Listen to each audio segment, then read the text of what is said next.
Assalamualaikum warahmatullahi wabarakatuh. Nama saya Rini Septiani, mahasiswa PPG dalam jabatan Universitas Pendidikan Indonesia Angkatan 3 tahun 2021, jurusan Agribisnis Pengolahan Hasil Pertanian. Hari ini saya akan melaksanakan praktik pembelajaran yang akan direkam secara utuh. Kemudian mata pelajaran yang akan kita laksanakan hari ini adalah mata pelajaran keamanan pangan, penyimpangan dan penggunaan. Kemudian KD yang akan dilaksanakan hari ini adalah KD 3.1, yaitu menerapkan uji organoleptik. Kemudian KD 4.1 melaksanakan uji organoleptik.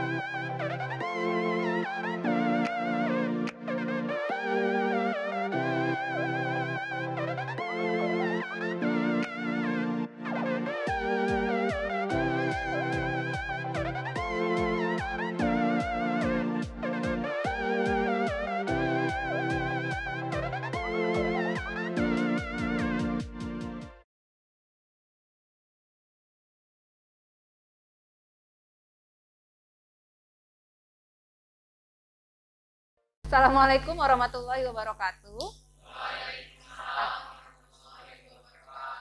Ya, terima kasih sudah hadir tepat waktu untuk anak-anak Rombel B. Sudah menyiapkan diri dari rumah, sudah siap untuk masuk ke mata pelajaran. Apa mata pelajaran kita?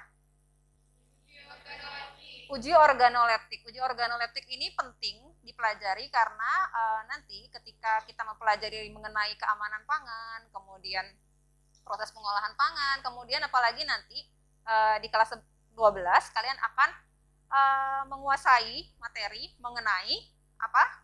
Tentang produksi produk olahan pangan. Nanti setelah kalian melakukan produksi produk olahan pangan, tentunya sebelum dilempar ke pasar itu harus dilakukan uji organoleptik. Apakah si produk yang kalian produksi itu sudah memenuhi semua dari alat indera yang kita miliki. Uji organoleptik nanti itu akan berkaitan dengan alat indera yang kita gunakan dalam keseharian. Apa pentingnya?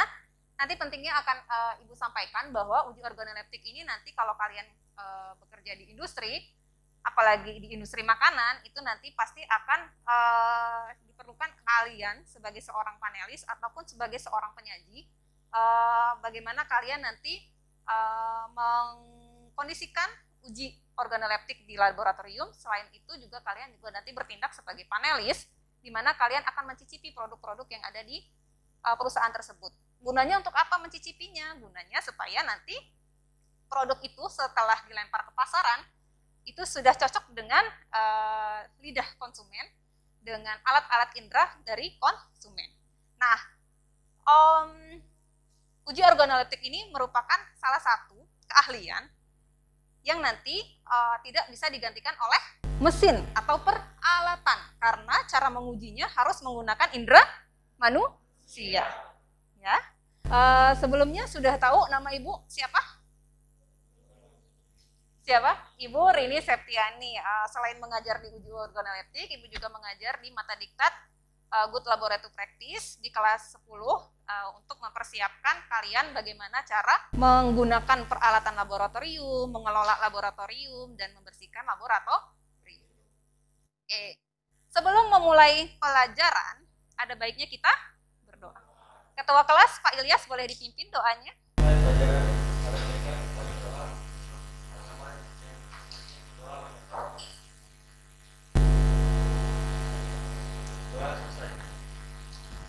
Ya, terima kasih. Semoga nanti pelajaran kita hari ini diberikan kelancaran, diberikan keberkahan, diberikan kemudahan dalam menyerap ilmunya, supaya nanti berguna untuk kalian di masa yang akan datang. Siapa tahu di antara 13 orang siswa yang sedang ikut mata pelajaran ini bisa menjadi salah satu panelis terlatih di salah satu perusahaan makanan minuman. Dan panelis terlatih di perusahaan makanan minuman itu bahkan diasuransikan alat inderanya. Misalnya di perusahaan kopi, hari ini kita topiknya tentang kopi. Dia diasuransikan organ hidung dan mulutnya. Supaya apa? Supaya organ hidung dan mulutnya dapat dipakai lagi untuk mengecek kualitas si kopi. Nah, beda lagi kalau misalnya nanti kalian ada di pabrik apa ya yang berhubungan dengan kerenyahan, snack. Yang diasuransikan apa? 3 malah ya, 2 ya, si organ mulut sama organ pendengaran. Bayangin kalau misalnya dia difabel yang tidak bisa mendengar, apakah bisa menjadi panelis? Tidak bisa untuk yang uji organoleptik berhubungan dengan kerenyahan.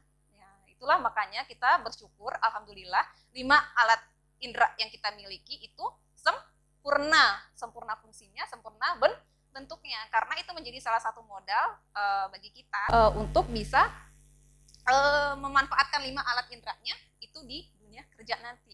Nanti mau kerja apa mau apa nih habis SMK? Kerja ya. Jadi mempersiapkan diri itu tidak hanya ilmu-ilmu yang dipelajari dari sekolah. Karena banyak ilmu-ilmu yang lain seperti ilmu psikologis ya. Bagaimana cara menghadapi orang, bagaimana cara berhadapan dengan orang, bagaimana cara berbicara dengan orang, itu juga menjadi salah satu poin yang harus dipelajari. Sebelum mulai kita absen dulu, ada 13 siswa ya. Nabila hadir? Oke, Ilyas hadir? Galih hadir? Nazita? Hadir Nazita. Kemudian Ibu akan menyampaikan tata tertib seperti biasa. Sudah masuk semua ya di WA Group Rombel. Kemudian sudah masuk di Google Classroom. Kemudian sudah dilakukan absensi yang hari ini karena pertemuan kita luring ke pertemuan tatap muka, jadi Ibu melakukan absensi secara langsung. Nanti kalau misalnya kita ada pertemuan secara daring, Ibu akan melakukan absensinya secara daring juga, bisa dari WA, Classroom, dan Zoom Meeting. Zoom Meeting Ibu akan absensi melalui rekaman belajar. Kemudian selama pertemuan secara daring itu diwajibkan tatap muka, tapi kalau pertemuan langsung itu wajib hadir orangnya, wajib hadir raga dan jiwanya kalau kata Ibu. Jangan hanya raganya, kalau hanya raganya ilmunya nggak masuk. Tapi kalau raga sama jiwa insya Allah masuk ilmunya dan berkah ya. Kemudian pemberian materi Ibu bisa melalui WA, sudah pernah Ibu kirim ya untuk yang modul sama yang penuntun praktik. Oke, kemudian pengumpulan tugas itu nanti di akhir Ibu akan pemberian tugas, pengumpulannya melalui Google Classroom. Supaya apa? Supaya terdeteksi siapa saja yang sudah kumpul. Nilai langsung Ibu kasih, kalian bisa langsung cek nilainya berapa. Kalau kurang, kalian bisa langsung hubungin Ibu, saya bisa dapat tugas tambahan nggak Bu kira-kira? Ya, karena apa? Karena kalau kurang dari KKM kita adalah 70, di mana 70 ini nanti merupakan hasil akumulasi dari 3 penilaian. Yang pertama penilaian sikap, penilaian keterampilan, dengan penilaian pengetahuan. Penilaian sikap akan Ibu nilai selama proses pembelajaran. Kemudian penilaian keterampilan itu nanti dari proses praktik. Nanti ada yang bertindak sebagai penyaji, ada yang bertindak sebagai panelis, itu akan Ibu ambil nilainya. Kemudian selain dari proses praktik, ada dari penilaian hasil laporan. Apakah benar-benar menguasai praktiknya atau hanya ikut-ikut saja, nanti itu ketahuan di laporan. Bagaimana cara dia menulis sebuah laporan. Tujuan membuat laporan apa sih? Apa tujuannya dibuat laporan? Kenapa sih Bu? Kan udah praktik. Iya, supaya hasilnya terekam, terdokumentasi. Kalau di industri, nah nanti misalnya kalian kerja di QC, habis menganalisis asam lemak bebas pada minyak misalnya. Kalau kalian cuma analisis doang, datanya nggak dicatat, kira-kira orang lain tahu nggak hasilnya apa? Orang lain bisa nggak telusur datanya apa? Nah itulah gunanya kalian menulis laporan. Untuk mengetahui pengetahuan awal kalian, Ibu mau kasih link pretest ke PA Group. Itu ada beberapa pertanyaan, silahkan isi masing-masing sesuai dengan pengetahuan yang kalian ketahui. Setelah membaca modul yang sudah Ibu share di grup, kemudian penuntun praktikum, nah silahkan dijawab pertanyaannya. Nanti kalau sudah selesai, itu akan menjadi pembagian kelompok hasilnya. Langsung sebut nama ya kalau yang sudah selesai, nanti Ibu mau catat nilainya. Ada yang sudah? Siapa? Ilyas berapa? Ilyas 80. Yang lain, ada yang sudah? Dimas berapa? Oke, Dimas 70. Lukman berapa? Oke, Lukman 80. Terima kasih sudah melakukan pretest dengan baik. Kemudian ada yang nilainya bagus, ada yang nilainya belum cukup untuk memenuhi KKM. Nah, setelah itu kalian akan Ibu minta untuk dibagi menjadi 2 kelompok besar. Kelompok yang pertama itu adalah kelompok sebagai penyaji. Kelompok yang kedua adalah sebagai panelis. Ibu minta untuk kelompok penyaji adalah anak-anak ibu yang memiliki nilai masih rendah. Bersedia? Supaya nanti kalian lebih memahami teknis penyajian. Ya? Oke, berarti ada berapa orang? 1, ya Trisna. 2. Kemudian 70-nya ada 1, 2, 3, 4. Ya. Oke, berarti Ibu mau ngambil 70 yang terakhir aja ya, karena Ibu hanya butuh 4 orang panelis. Oke, 70 yang store terakhir. Berarti ada 4 orang penyaji. 1 Rizky, 2 Aurel, 3 Rani, 4 Tris. Nah, ada 4 orang penyaji. 4 orang penyaji ini nanti akan mempelajari bagaimana prosedur menyajikan sampel. Sisanya berarti ada berapa orang? 9 orang bertindak sebagai panelis. Apa sih tugas panelis itu? Nanti Ibu sampaikan di bagian selanjutnya. Sebelum itu kalian silahkan pindah tempat duduk terlebih dahulu menyesuaikan kelompok. Oke, sudah duduk semua sesuai kelompok. Ibu mau share video. Video ini akan menceritakan tentang si T-grader. Dia itu seorang panelis terlatih untuk menguji kualitas kopi. Nah, selama kalian menyimak, itu ada 3 poin yang harus kalian perhatikan. Yang pertama, tujuan dilakukannya uji aroma itu apa sih? Ya. Kemudian yang kedua, mengapa saat menyeduh kopi itu tidak boleh sih diaduk dengan sendok? Nanti ada kata kuncinya, didengarkan atau disimak dengan baik-baik. Kemudian yang ketiga, atribut sensori apa saja yang diujikan. Atribut sensori tahu? Atribut sensori tahu? 5 fungsi alat indera. Oh iya. Oke. Bisa dimulai? Bisa. Ada. Atas 80. Nah, KPI skor sendiri adalah suatu uji cita rasa yang umumnya dilakukan T-grader untuk mengetahui kualitas kopi ini. Gitu. Tapi biasanya jenis kopi apa sih yang masuk di specialty gitu? Kalau untuk specialty sendiri itu khusus untuk Arabica. Karena kalau untuk Robusta istilahnya bukan specialty tapi fine. Fine Robusta. Beda klasifikasi aja. Jadi beda nama. Kalau untuk Arabica istilahnya specialty, kalau untuk Robusta istilahnya fine. Proses pendidikan T-grader sendiri berlangsung selama 6 hari. Dengan 3 hari itu pemberian materi dan 3 hari ujian. Cuma 6 hari? Udah langsung Selesai. siap untuk T-grader? Harus lulus ujiannya. Oh, untuk gitu. lulus ujiannya ada 19 mata ujian. Wow. Udah Apa lebih aja? dari Lebih mantap. UN ya? 19 mata ujian itu diujikan dalam 3 hari terakhir. Jadi kalau sudah lulus, baru seseorang akan mendapatkan lisensi dari Coffee Quality Institute di Amerika sebagai seorang Q Arabica Grader atau Q Robusta Grader. Kita tidak Ya, dicatat poin-poin pentingnya ya. Cupnya untuk jadi kenapa disebut cupping karena kita menggunakan cup yang terstandar ini. Jumlah kopi yang digunakan pun kita timbang dulu sebelumnya. Itu perbandingannya adalah 8,25 gram kopi banding 150 ml air. Angka dibagi-baginya agak lebih membingungkan. Berapa kopi setiap 150 ml air. Oke. Suhu air yang digunakan itu berkisar dari 92,5 sampai 95 derajat. Waktu cuppingnya sendiri diatur 4 menit dari mulai kopi tersentuh air, kita break. Nanti akan kita praktekkan. Jadi harus precise ya? Harus 14 precise. menit. Oh, oke. Diaduknya tidak lebih dari 3 kali. Kopi yang digiling pun gilingannya tidak terlalu kasar, tidak terlalu halus. Kalau yang nongkrong-nongkrong di kafe udah biasa ya melihat barista shake-shake. Mas Ari akan membantu kita menyeduhkan kopinya, nanti kita bersama kami. Oke.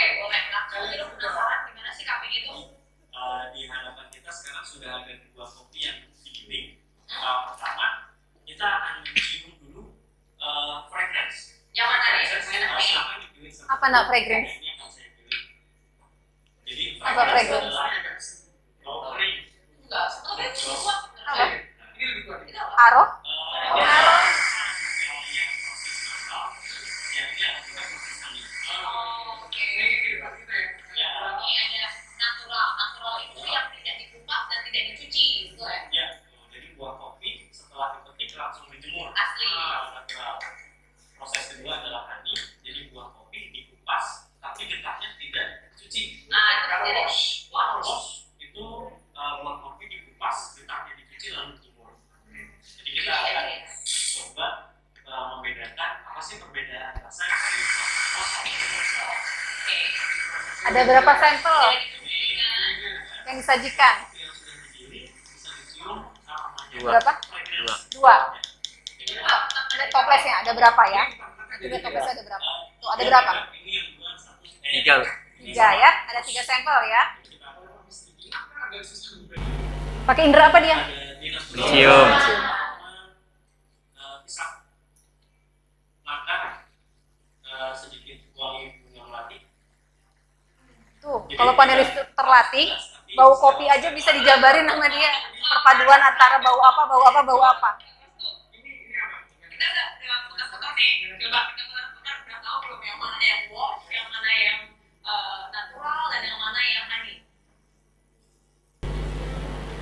Yang ini wash, yang ini antara natural dan honey karena baunya mirip. Kadang-kadang memang susah dibedakan dari bau kering. Tapi nanti setelah itu biasanya rasa ini kita menuangkan air sebatas permukaan gelas Harus putar gitu ya? supaya kopinya teraduk dengan rata Oh, campur jadi air. nggak perlu ada sendok ya? Nggak perlu ada sendok. Pakai sendok diaduknya. Dan nanti kita akan beresiko pocekan adukan yang gelas satu dan gelas Pocekan dua. tuh adukan ya bahasa daerah itu pocekan. Jadi tapi adalah protokol yang sangat presisi supaya satu-satunya perbedaan yang terjadi adalah karena kopinya, bukan karena tata cara sebelumnya. Tapi dari jumlah airnya pun tuh ini maksudnya tidak diukur dulu ya airnya. Sebelum kita melakukan penyiraman air, kita sudah menghitung dulu volume gelas yang kita pakai. Oh. Ada 3 poin pertanyaan yang harus dituntaskan dari hasil sajian video tadi. Jadi sudah tahu apa itu tujuan dari uji organoleptik si kopi ini? Kopi. Apa nih? Kelompok siapa nih yang mau? Kelompok 2 penyaji panelis. Apa nak? Mengetahui kualitas kopi. Ada lagi? Membedakan nilai. Mengetahui kualitas dan aroma ya. Ya, next. Kelompok 1. Apa pertanyaan yang selanjutnya? Kelompok 1 ini tadi kelompok 2 panelis ya, ini kelompok 1 panelis. Setelah diketahui tujuannya adalah untuk mengetahui kualitas kopi. Dari kualitas itu komponen apa sih yang diuji? Atribut apa yang diuji? Indra penciuman itu mengetes kualitas apanya? Aroma. Aromanya. Yang tahu aroma sama rasa kalau kawin jadi apa? Jadi apa? Pernah dengar flavor? Pernah. Pernah dengar flavor? Flavor. Jadi flavor itu ketika kita ngirup, pernah lihat bapak-bapaknya kalau ngirup kopi itu seceruput aja gitu ya, serut gitu ya. Itu supaya si rasa, si lidah itu bekerja sama dengan hidung. Makanya ada tarikan napas waktu ngicipnya. Kalau kita makan kan nggak ada tarikan napas. Masukin aja, itu cuman atribut rasa. Tapi kalau kita seruput, serut gitu ya, kayak bapak itu tadi ya pakai ujung gigi ya, pakai sendok, itu yang terlibat adalah anggota si hidung, rongga hidung sama rongga mulut. Makanya atribut yang kita amati itu jadinya atribut flavor, rasa dan aromanya kawin. Nah, untuk kelompok penyaji itu ada pertanyaan nomor 2, kenapa sih menyeduh kopi itu tidak boleh diaduk dengan sendok tadi? Rizky boleh wakili? Nanti bakal beresiko adukan 1 dengan adukan 2-nya. Resikonya apa? Tidak sama. Ada yang ngaduknya 10 kali, ada yang ngaduknya 5 kali, terus ada yang ngaduknya ke kanan, ada yang ngaduknya ke kiri, ada yang ngaduknya pelan, ada yang ngaduknya cepat. Oke, makanya tidak boleh diaduk pakai sendok. Tapi ini kan kalian belum panelis terlatih dan penyaji terlatih. Jadi boleh nanti memanfaatkan sendok supaya larutannya teraduk. Takutnya kalau nggak pakai sendok, kita kan pakai air dispenser. Kalau nggak pakai sendok, takutnya malah nggak keaduk, malah nggak rata. Apa tadi kesimpulannya adalah? Nanti akan beresiko ada adukan satu dengan adukan beresiko terjadinya perbedaan adukan ya. Iya. Oke, antar sampel. Oke, terima kasih. Terjawab ya untuk permasalahan di video tersebut. Sebelum masuk ke materi, ada yang mau ditanyakan? Kira-kira? Ada yang belum jelas? Sudah tahu arah belajar kita mau kemana? Oke, kalau sudah tahu arah belajar kita mau kemana, Ibu mau menjelaskan dulu ruang lingkupnya. Ruang lingkupnya yang pertama itu definisi. Definisinya itu apa sih? Uji organoleptik itu salah satu cabang analisis atau cabang uji yang didasarkan pada proses penginderaan. Penginderaan itu dapat berarti reaksi mental ya atau reaksi spontan dari alat indera kita. Kayak tangan kena suhu panas langsung ada reaksinya. Sama gitu kayak si lidah, kayak si rongga hidung sama si pendengaran. Reaksi atas sampel yang kita cicip. Oke. Kemudian bagian organ tubuh yang berperan itu ada 5 sesuai dengan alat indera kita. Ada mata. Mata untuk ngecek apa? Penglihatan. Warna. Telinga untuk? Kenyang. Oke. Kalau kerenyahan itu contoh produknya apa ya? Oke. Indera pengecap, perasa. Ya, lidah itu untuk menyicip. Lanjut. Kemudian indera pembau untuk menganalisis Aroma. Jangan bau. Aroma itu ada wangi, ada bau baru ya. Bau itu yang negatifnya, yang positifnya kan ada wangi. Ya, oke. Kemudian indera peraba atau sentuhan ini ya. Untuk ngetes apa? Tekstur. Tekstur itu ada kasar, ada halus. Kalau kita megang tepung ya, kalian nanti kerja di pabrik tepung ya. Tepung habis digiling 10 mes, 20 mes, 30 mes, 100 mes itu beda teksturnya. Yang berperan adalah indera perasa. Selain itu ada juga untuk kekentalan dan keenceran, untuk minyak ya. Apalagi yang produknya kental dan encer ya? Susu kental manis. Ya, itu bisa pakai itu juga, pakai tekstur salah satunya. Nah, kemudian tujuan dari uji organoleptik itu ada beberapa. Yang pertama untuk pengembangan produk. Kita mau buat produk baru, tapi belum kita jual, mau dites dulu. Konsumen suka apa enggak? Kita lakukanlah uji organoleptik. Jenis ujinya apa? Nanti kita cari jenis ujinya apa. Kalau misalnya konsumen suka, baru kita produksi. Kalau konsumen nggak suka, ngapain kita produksi? Udah pasti nggak dibeli sama orang, udah nggak laku, ya kan? Makanya uji organoleptik ini merupakan uji akhir dari suatu proses pengembangan produk. Nanti kalau kalian kerja di bagian apa yang biasanya kayak gini? R&D. Divisi Research and Development. Itu tempat paling enak. Karena apa? Tempat orang nyobain resep baru. Nanti kalau daftar, ada lowongan R&D, masuk aja. Kalau yang suka otak-atik resep, itu cocok di situ. Ya. Kemudian pengawasan mutu, udah pasti ya. Tadi ya, kayak si kopi tadi. Kemudian perbaikan karakteristik produk. Kalau terlalu asam, misalnya asamnya mau saya tambah, asam sitratnya saya tambah 5%. Diuji beda apa enggak? Kalau enggak beda, oh berarti boleh diproses. Kalau bedanya jauh, rasanya jadi asam, oh jangan ditambah berarti, gitu kan ya? Oke. Kemudian membandingkan produk sendiri dengan produk asing, ini juga salah satu tugasnya R&D. Kacang atom punyanya 2 kelinci, kacang atom punyanya Garuda Food, kacang atom punyanya siapa lagi itu ya? Dicek sama produk kita yang kacang atom rumahan, sama enggak rasanya? Nah, kalau sama berarti kita bisa bersaing. Oke. Kemudian selain itu, uji organoleptik itu harus ada syaratnya. Apa aja sih syaratnya? Ini dia syaratnya. Harus ada 3. Harus ada sampel, harus ada panelis, harus ada pernyataan atau respon yang jujur. Sampel itu adalah kayak tadi, kalau tadi sampelnya kopi. Kalau panelis, siapa tadi di video tadi yang panelis? Siapa? Q gradernya tadi, yang nyicipin tadi aromanya beda antara sampel tadi. Kemudian harus ada pernyataan atau respon yang jujur. Itu bisa disampaikan dalam bentuk kuesioner. Nah, kemudian sampel yang diuji itu harus ada yang menyajikannya. Yang menyajikannya itu adalah pihak penyaji. Kalau tadi pihak penyajinya siapa? Baristanya pihak penyaji. Jadi harus ada 3 syaratnya tadi. Yang pertama kita buka satu-satu. Kita bahas satu-satu. Yang pertama sampel uji. Sampel uji itu harus produk pangan, jelas ya, karena kita mau memanfaatkan organ yang berhubungan dengan badan kita. Kemudian diberi label masing-masing kode angka acak. Nih, kayak gini. Kenapa sih harus dikasih ini? Dikasih angka acak? Biar bisa Biar ngebedain. beda.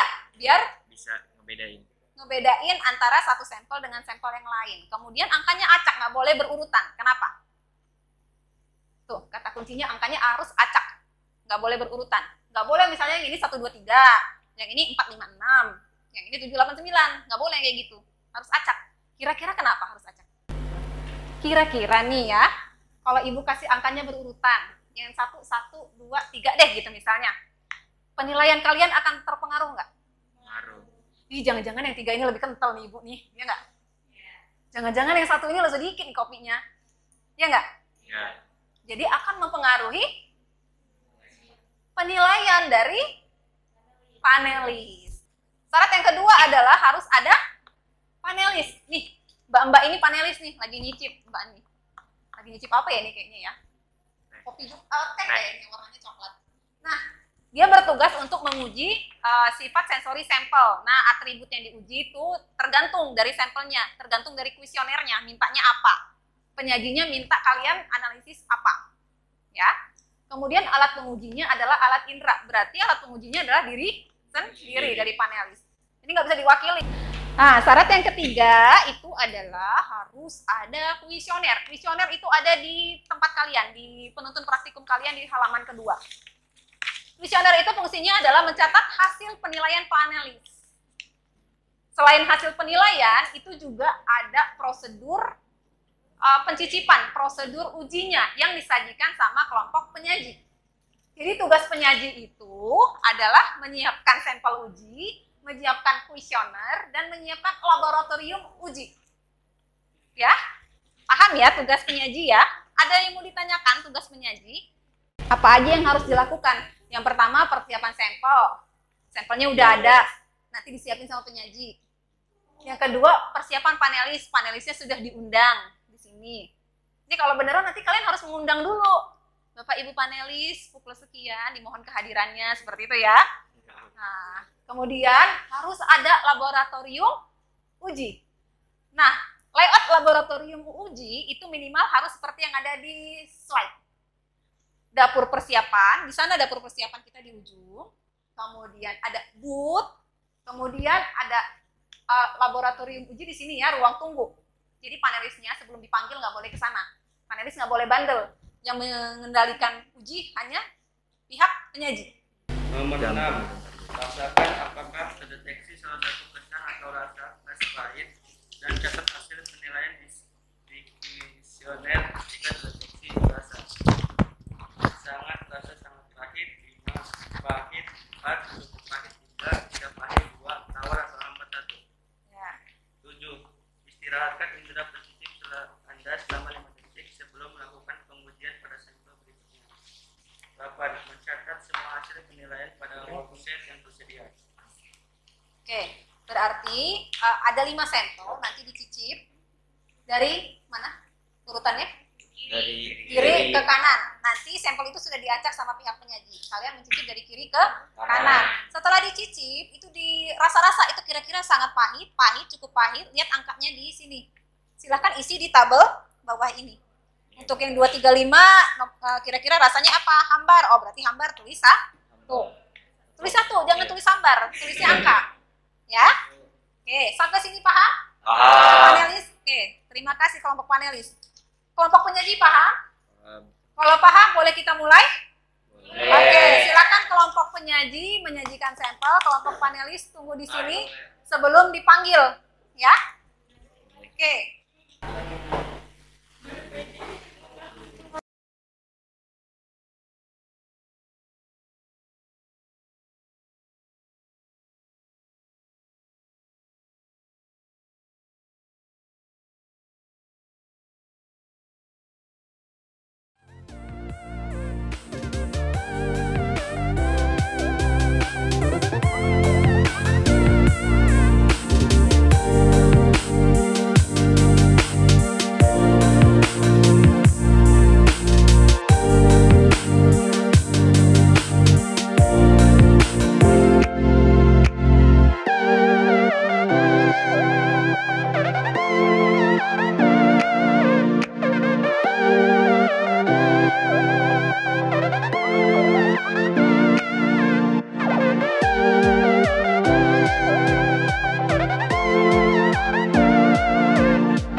Lima, tiga, lima. Itu rasanya apa? Pahit banget.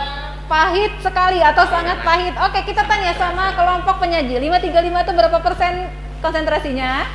5, 3, 5. Jadi lagi melihat 15%, Bu. Oke, ternyata penilaian panelis benar ya.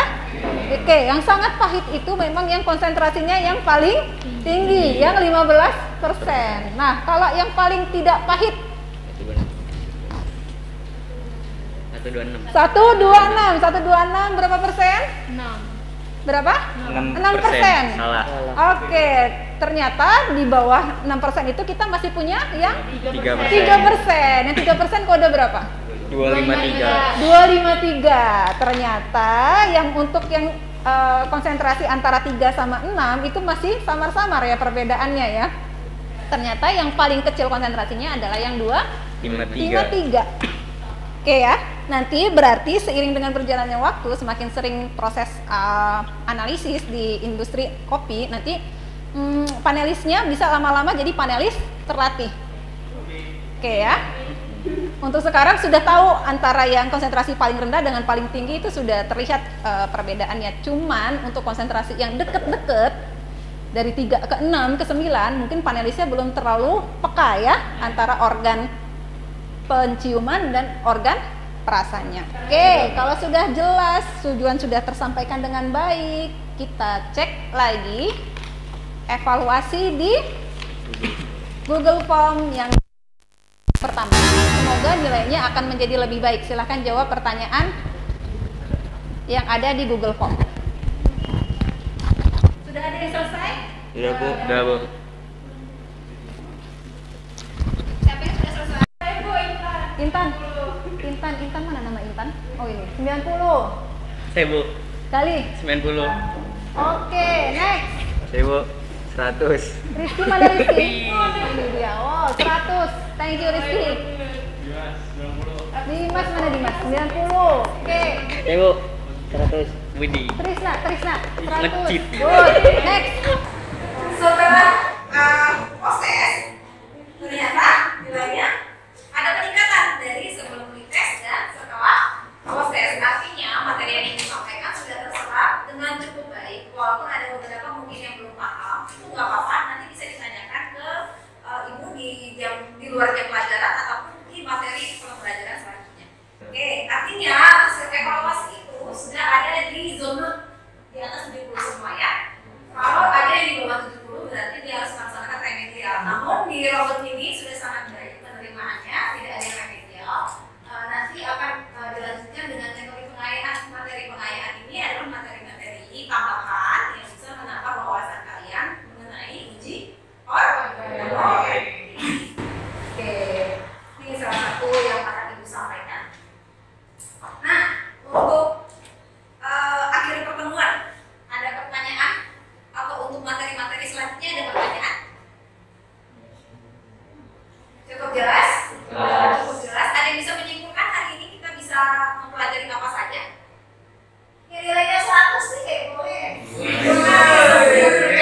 Kira-kira dari sudut pandang yang punya nilai sempurna nih ya, coba kita telaah nih kesimpulannya.